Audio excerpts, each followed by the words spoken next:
اسبوع بحاله ما فكتش شعري، ومحدش يقول لي وايه يعني، عشان بجد الموضوع صعب قوي. من ساعه ما غسلته اخر مره وانا عاملاه سليك لوك كده وما فكيتوش لمده اسبوع، وهفكه دلوقتي معاكم. الحمد لله.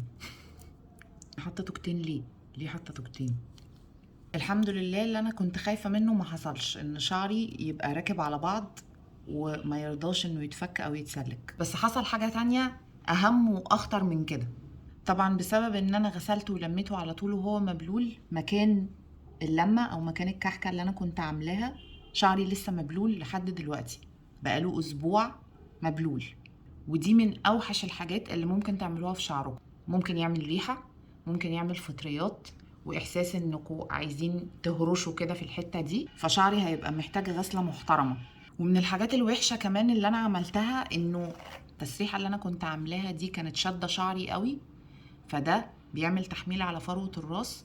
مع المدة الطويلة دي كلها صباح الصداع، صداع رهيب.